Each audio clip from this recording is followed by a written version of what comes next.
आप देख रहे हैं न्यूज लाइव, खबरों की तह तक। नमस्कार, मैं हूं बुशरा खान और आप देख रहे हैं न्यूज लाइव, खबरों की तह तक। तो चलिए शुरुआत करते हैं आज की खास खबरों से। न्यूज हेडलाइंस के प्रायोजक हैं प्रेम ज्वेलर्स, आसान किस्तों में ज्वेलरी उपलब्ध। श्री सागर स्वीट्स, पहाड़पुर चौराहा, Kursi road, Lucknow. Small party वाले, healthy food on your door. Lucknow jewellers, Chhuyapurwa चौराहा, जानकीपुरम, लखनऊ।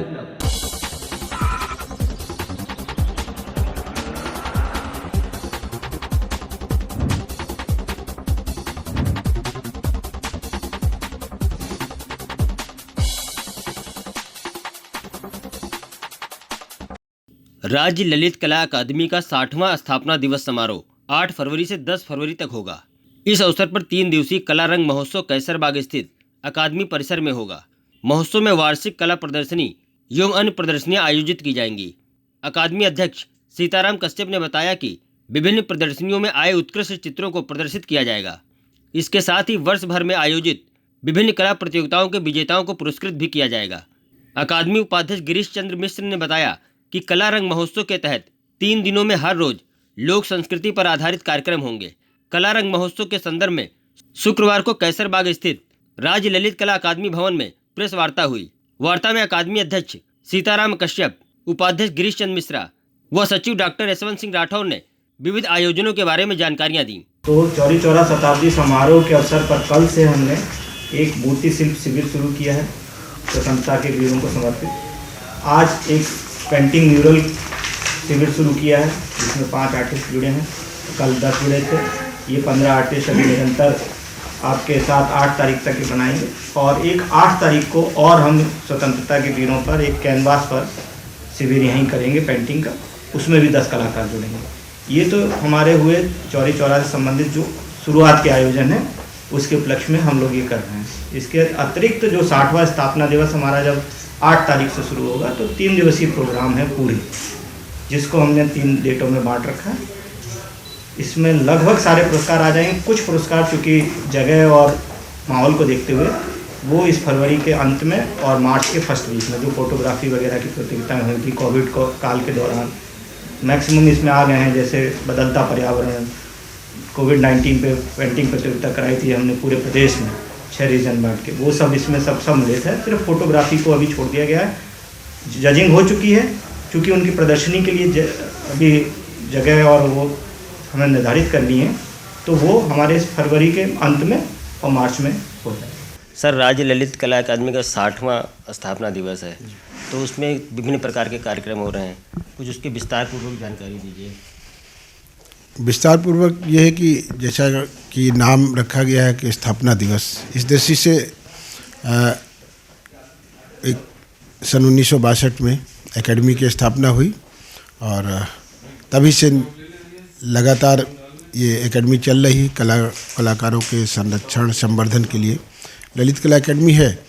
और भी धीरे धीरे जैसा जैसा आगे योजना बनती गई कि हम लोग ऑल इंडिया एक एग्जीबिशन होती है, प्रदेश यानी राज्य स्तरीय होती है, क्षेत्रीय स्तर प्रदर्शनी होती है, जिसमें प्रदेश वाले में तो उत्तर प्रदेश के ही कलाकारों को, इसे ऑल इंडिया में संपूर्ण जैसा कि नाम है, क्षेत्रीय तो अपना जो क्षेत्र है एक तय है उस हिसाब से। फिर समय के साथ धीरे धीरे भिन्न भिन्न कलाकारों के जीवन जो अच्छा जिन्होंने देश में नाम और उनका कार्य रहा है उस दृष्टि से उनके बारे में हमारे एकेडमी ने पोर्टफोलियो बनवाया। उनके बारे में कला त्रैमासिकी हमारी पत्रिका छपती, विगत कई वर्षों से बंद है, तो उसको भी अभी हम शुरू करने जा रहे हैं। तो विषय को लेकर के हम हर त्रैमासिक पत्रिका को संपादित कराएंगे।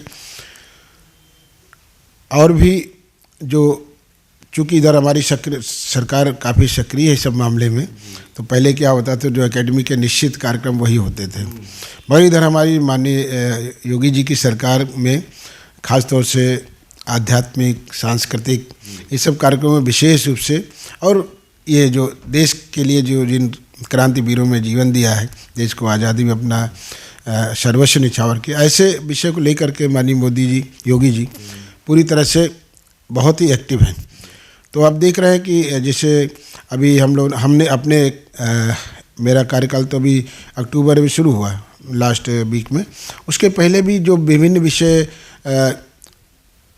आए पर्यावरण पे हुआ, माननीय योगी जी का विषय ये हुआ जब कोरोना काल में जो प्रदेश का युवा जो दूसरे प्रदेशों में थे और वहाँ से जब भूखे मरने लगे, तो वो जब अपने प्रदेश में उस समय ध्यान में आया कि हमारे देश का युवा शक्ति कितनी मतलब दूसरे प्रदेशों में जा कर के, तो क्यों ना उस शक्ति का हम इनके लिए उद्योग धंधे दें और उस दृष्टि से उनको यहाँ काम मिलेगा तो दूसरे प्रदेश में क्यों जाएंगे।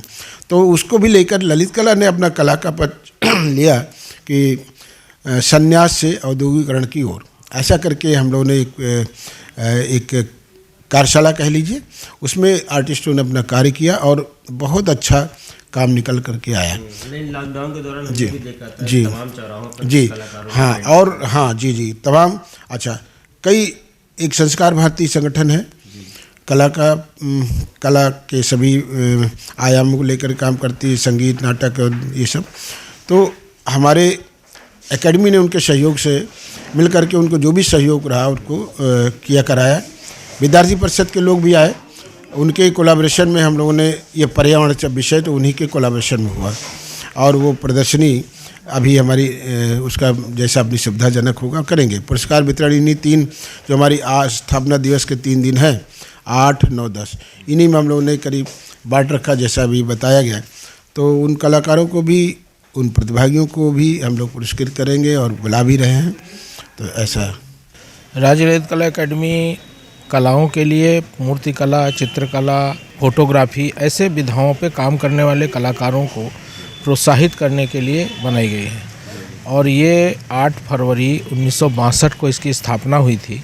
इस साल 60वां साल शुरू हुआ है, 1922 में ये 60 वर्ष पूर्ण करेगी।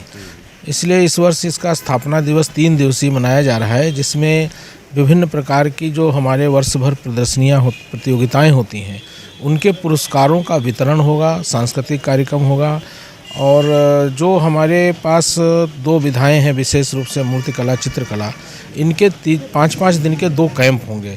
मूर्तिकला का कैंप कल उद्घाटन हो चुका है जो चल रहा है और चित्रकला के कैंप का उद्घाटन 8 तारीख को करेंगे जिस दिन इसका उद्घाटन स्थापना दिवस है।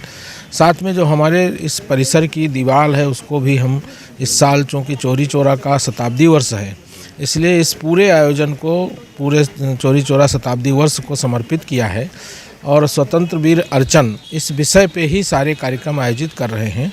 उसी दृष्टि से इसके दीवार पर भी जो चित्रकार हैं उनको एक जगह दी गई है और अपने चित्रों का अंकन कर रहे हैं। मूर्तिकला के कलाकार भी अपनी म्यूरल बना के इन्हीं विषयों पर हमें देंगे, जिनका वर्ष भर हम स्थान स्थान पर ऐसे आयोजनों के समय पर प्रदर्शनी लगाएंगे। उत्तर प्रदेश के बेसिक शिक्षा विभाग के अंतर्गत शिक्षण कार्य प्रारंभ किए जाने के संबंध में बेसिक शिक्षा मंत्री डॉक्टर सतीश द्विवेदी ने कहा कि कोविड-19 के दृष्टिगत भारत सरकार द्वारा समय समय पर निर्गत गाइडलाइंस के अनुसार बेसिक शिक्षा विभाग के अंतर्गत प्राथमिक विद्यालय एवं उच्च प्राथमिक विद्यालयों में शिक्षण कार्य प्रारंभ किए जाने का निर्णय लिया गया है। डॉक्टर द्विवेदी ने बताया कि इस क्रम में उच्च प्राथमिक विद्यालय स्तर कक्षा 6 से 8 तक के बच्चों हेतु दिनांक 10 फरवरी 2021 से प्रारंभ होगा तथा प्राथमिक विद्यालय स्तर कक्षा 1 से 5 तक के बच्चों हेतु शिक्षण कार्य दिनांक 1 मार्च 2021 से प्रारंभ होगा। न्यूज लाइव के लिए जेपी शुक्ला की रिपोर्ट। हमने माननीय मुख्यमंत्री जी को प्रस्ताव भेजा था कि चूंकि उत्तर प्रदेश में परिस्थितियां बहुत हद तक अब सामान्य हो चुकी हैं, बहुत तेजी से टीकाकरण का कार्यक्रम भी चल रहा है। पिछले काफ़ी दिनों से हमारे इंटर कॉलेज खुल चुके थे, कक्षा 9 और उससे ऊपर के अध्ययन अध्यापन का कार्य हो रहा था। इसलिए हमने अनुमति मांगी थी कि कक्षा 6 से 8 तक के विद्यालय और फिर उसके बाद दूसरे चरण में कक्षा 1 से 5 तक के विद्यालय खोल दिए जाएं। माननीय मुख्यमंत्री जी की अनुमति प्राप्त हो चुकी है और अब आगामी 10 फरवरी से हमारे कक्षा 6 से 8 तक के विद्यालय और फिर आगामी 1 मार्च से कक्षा 1 से 5 तक के सभी विद्यालय खोले जाएंगे। सर, मिड डे मील का भी व्यवस्था रहेगा? हाँ, जो व्यवस्थाएं पहले चल रही थी जब स्कूल खुले हुए थे वो सारी व्यवस्थाएं यथावत रहेंगी। स्कूल खुलेंगे, मिड डे मील भी बच्चों को पहले की तरह उपलब्ध कराया जाएगा। क्योंकि इसमें कहा गया कि जो कोविड के जो प्रोटोकॉल्स हैं उनका पालन करना होगा, तो क्या वो व्यवस्थाएं यहाँ भी लागू रहेंगी? फिजिकल डिस्टेंसिंग यहाँ भी बनाया जाएगा, सैनिटाइजेशन के जो प्रोटोकॉल्स हैं? बिल्कुल, जो निर्देश जारी हो रहे हैं स्कूल खोलने के, उसमें अनिवार्य रूप से भारत सरकार के गृह मंत्रालय के और समय समय पर उत्तर प्रदेश सरकार के द्वारा कोविड-19 के संदर्भ में जो भी प्रोटोकॉल जारी किए गए हैं उन सब का पालन किया जाए, ऐसा निर्देश जारी किया जा रहा है। जमीनी मामले के विवाद को लेकर धारदार हथियार से हुई वृद्ध महिला की हत्या। हमीरपुर में आज एक महिला की धारदार हथियार से हत्या कर दी गई। यह वारदात सिसोलर थाना क्षेत्र के खैरी गांव में हुआ, जहां 80 वर्षीय महिला सुखिया, जो अपने घर में अकेली रहती थी, आज उसका शव उसी के घर में बरामद हुआ। मृतका के 5 बेटे हैं, जिनमें से 2 की मौत हो चुकी है, तो वहीं 2 लड़के खैरी गांव में ही अलग अलग मकान में रहते हैं। मृतका अपनी संपत्ति का बंटवारा 5 बेटों के बीच कर चुकी है, जबकि 3 बीघा खेत की खुद देखरेख कर रही थी।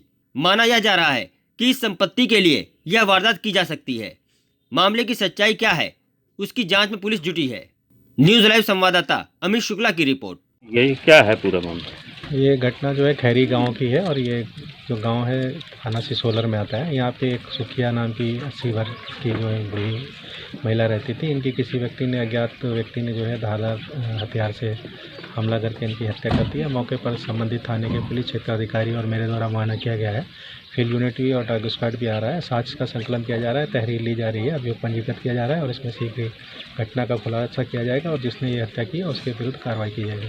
कितने लोगों पर आरोप लगा सर? अभी कोई आरोप नहीं पता चल पा रहा है और ना ही अभी कोई तहरीर आई है। तहरीर आने के बाद साक्ष्य संकलन के आधार पर कार्रवाई की जाएगी। रात पेपर आए हैं तो मार के कौंठार का कैसे पता चलो? मेरी व्यारा जो है जब आदमी जागी तो बोला कि दाई सवेरे से जाग उठती था और जागी नहीं है तो तुम्हारा शरीर तो मर पड़ेगा। के ऊपर शक है? कौनों के ऊपर शक है?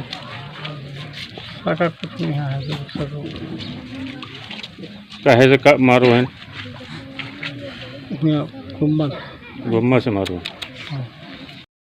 पिकनिक स्पॉट चौराहे के पास लगा भीषण जाम। पेड़ गिरने की वजह से सड़क पर लगा भीषण जाम। आम जनमानस को करना पड़ रहा है दिक्कतों का सामना।